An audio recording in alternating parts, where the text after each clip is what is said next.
If you are feeling tapped out, just completely tapped out, and it's impacting your ability to see the health and fitness results you want to see, you've been trying for months on end, nothing's been changing, then this is for you.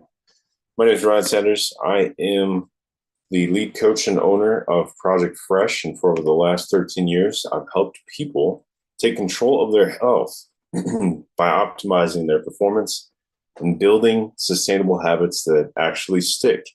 So, as a certified strength and conditioning specialist and also a certified sports nutrition coach, I've worked with everyone from athletes to busy professionals, coaching them through the real world science and challenges that come with fitness and nutrition.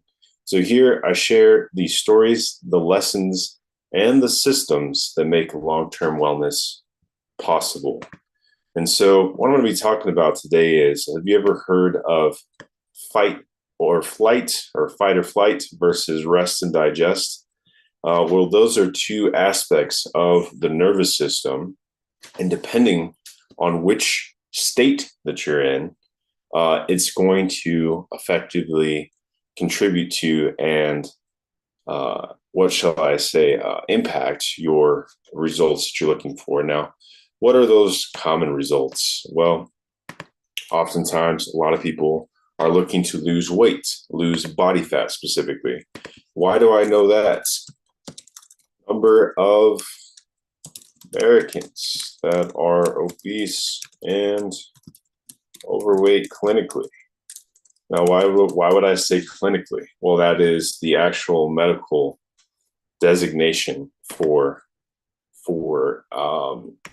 those categories. So, overweight, 32% of US adults are overweight, 40% of adults are obese, and 9 to 10 of them are severely obese, not overweight, obese. So overall, it's an estimated 208 million adults.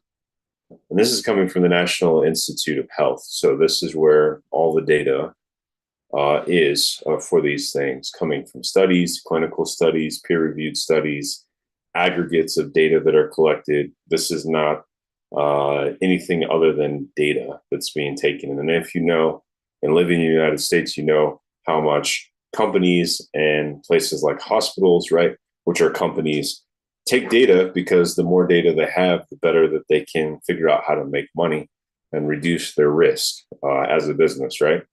And so that's why these numbers are so readily available and so frequently available, is because they have millions of dollars associated to them, even billions of dollars associated with them. So again, 208 million Americans, adults specifically, which is 70% of the entire population, is what, 360 roughly million people that are in this country. Over 2/3 of them are clinically overweight or up to severely obese. And that's just one thing. We learned that you need to build muscle to burn fat. Okay, so now I'm looking to build muscle. Whatever it is, I just want to get back to the key point here, is that wherever your nervous system is, it's going to impact that process. It's going to impact your ability to be healthy. It starts with the mind, the thoughts, and how that translates through the CNS. That's the central nervous system. That's what we're describing. Those two states are either parasympathetic or sympathetic, as far as what I'm mentioning with the flight or flight versus rest and digest. Excuse me. And so, with that being the case, how does it impact it? Well, stress is tough. Let's put it that way. Stress is tough. There are certain aspects of being in a sympathetic state, which is your fight or flight, that's necessary. Common things that people say about it are, and the definition is a response to stress or danger. And common people will say it's what your body would experience if you were face to face with a tiger in the jungle, right? You're going to immediately snap into that sympathetic system, right? All systems are firing at optimal because your livelihood, your life is now being threatened. Now, how often does a human experience being in front of a tiger? I don't even know if the statistics are ones that can be stated numerically. Infinitesimally, the chances are that that would be the case. More common would be you face to face with the tiger with a cage, bars separating the two of you. But even just looking a tiger in the face through bars could probably put you in the sympathetic state, right? And so there are moments and times where that is absolutely needed. Our nervous system needs to be on red alert. It needs to be ready to go. A mom who has kids with her, and some individual is looking at trying to kidnap the kids, and there's visible signs, right? That mama bear instinct needs to pop in. A wife and a husband are crossing the street. The wife trips and falls. The car's coming fast. The husband looks back. Sympathetic system pops on. Go save your wife, right? There are those things, those moments here and there where that is needed.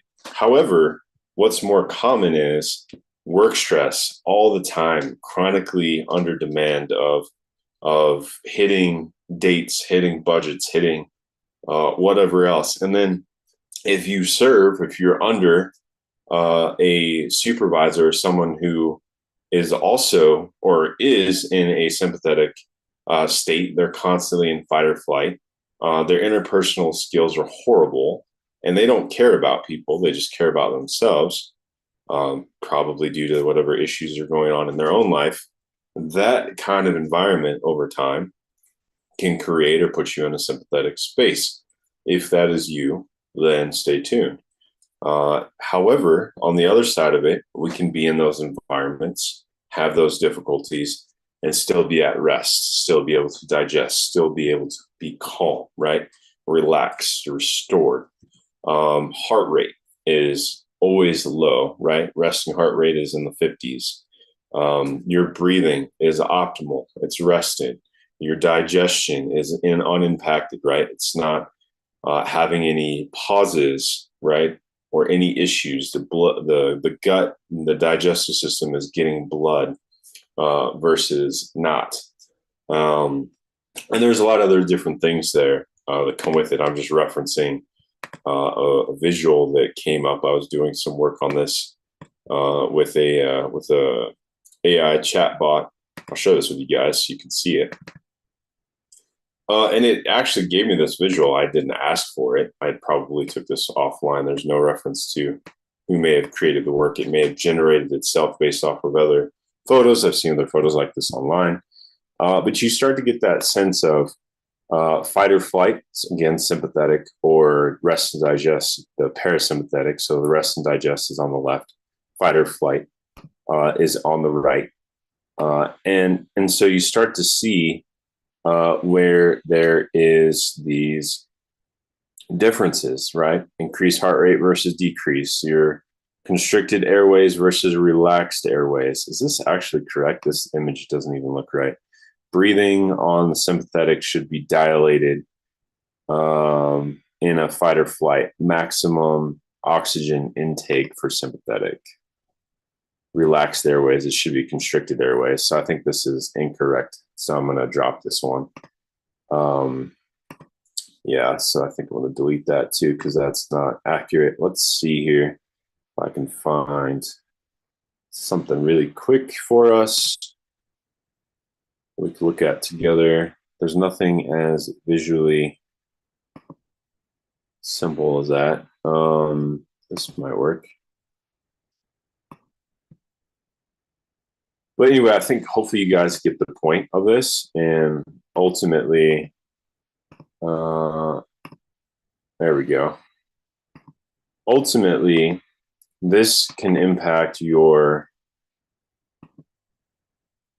sympathetic, dilated, and increased heart rate, airways dilate. There we go. Sweat glands stimulate secretion, decrease activity in the digestive system, less blood flow.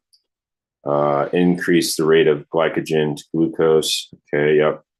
Creating more energy to move. Adrenal glands are stimulated. Okay. Ladies, contraction in the uterus. So if there's any implications there as far as you and husband are trying to have kids, that looks like it has implications there as well. It definitely impacts the man. Just a heads up, guys. You're not focused on your health. Optimize eating nutrition for 90 days at least before you and your wife try to contract to have a kid. Your seed is going to impact the status and health of that pregnancy. We don't just give our wife the seed and then her body does all the work and the outcome is based on her body. No, we have a huge what should I say, contribution to the health and the state of that child through what we give the wife to, of course, get pregnant. So two totally separate topics for another day. But ultimately, if we're not addressing our nervous system when we're trying to build muscle, when we're trying to burn fat, when we're trying to rest to improve that process, it's going to have a very serious and negative impact if we are in that sympathetic state all the time. And there's two different ways that I know that this is the case. Number one, I've worked with hundreds of people, and oftentimes the question comes up, well, if I've got Sally and Max, why the heck is it that Sally had wonderful results in 90 days, as if she just cakewalked her way through 3 months and it seemed she had no issues and everything went well? Right. A lot more stronger, or much more stronger than before, much more leaner, looking a lot better, feeling a lot better, enjoying the intimacy with her husband, enjoying the energy at work, sleeping like a baby, 3 kids, but sleeping like a teenager, right? And she's just got the full package. All the while, Max seems to be dragging through the mud through those 90 days. Barely lost 5 pounds, doesn't feel any better. 2 p.m. hits, still tired. What the heck? I was doing the workouts. I was doing my best to eat. Probably had some slip ups here and there, and does not have the same experience that Sally does. What's the difference? I think a lot of it has to do with, other than adherence, because I think oftentimes we easily go to compliance. Did you do all the things the coach asked you to do, right? Same that we would see in a work environment. Do you do all the things that you were asked to do? Because that most likely lends towards the results. Let's say Sally and Max did everything the same perfectly. I've noticed that if there is a lot of disruption going on up here, right? A lot of multiple irons in the fire, a lot of different things going on that's constantly pulling around the attention, a lot of stressors that are not being addressed, right? Work is a stress, but I'm not doing anything about it. Relationships are a stress. Maybe Max and his wife are having issues, or Max and his boss are having issues, or Max and his friend are having issues, right? A lot of interpersonal, relational conflict taking place that's not being addressed head on. It's not being addressed head on.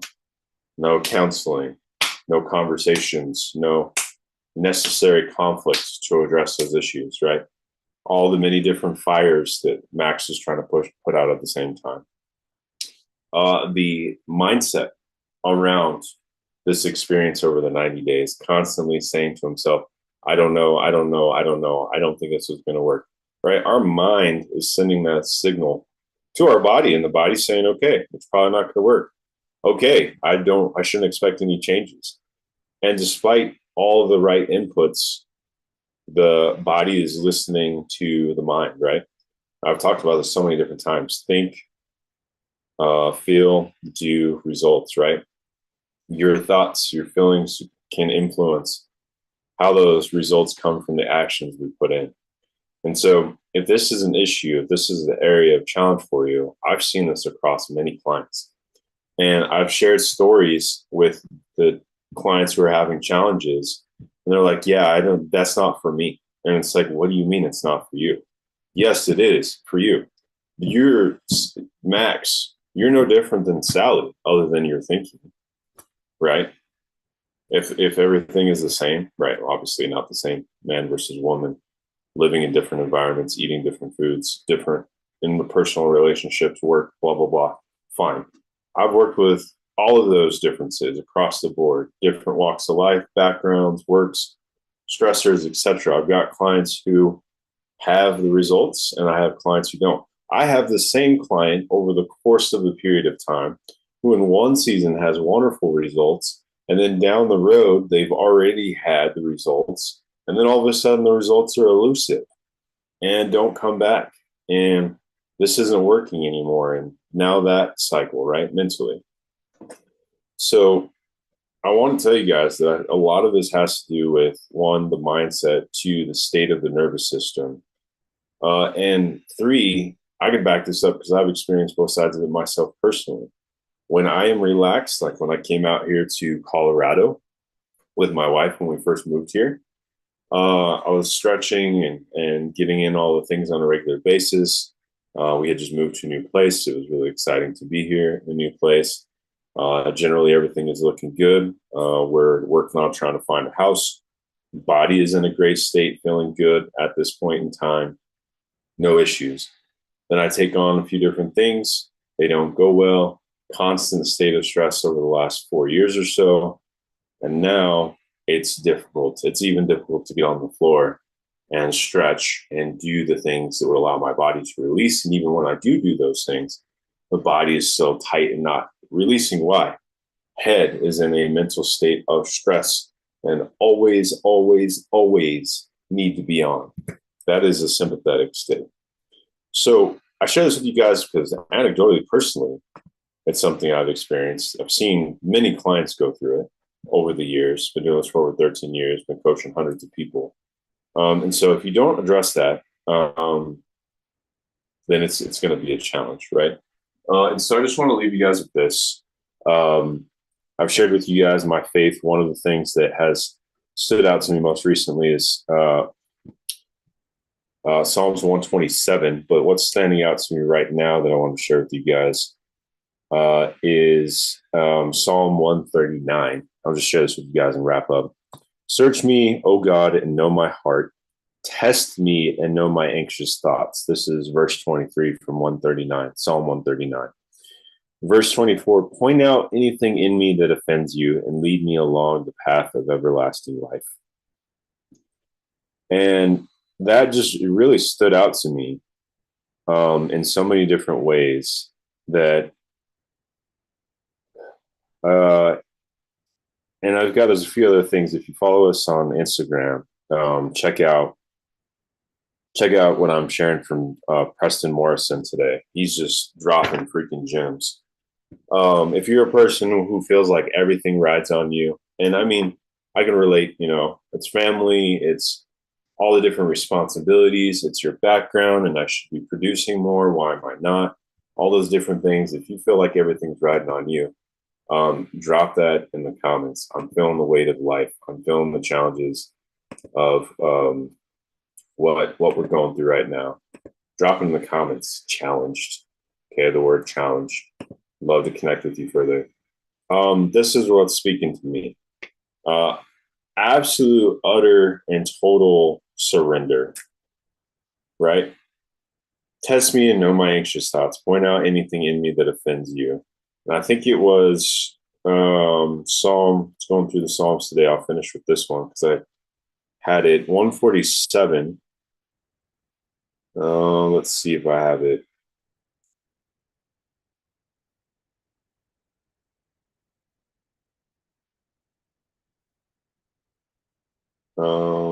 Oh yeah, he takes no pleasure in the strength. This is Psalm 147, verse 10. He takes no pleasure in the strength of a horse or in human might. Hustle, killer, grinder, right? It all rides on me. And I think that's what that one was about. Let me see here.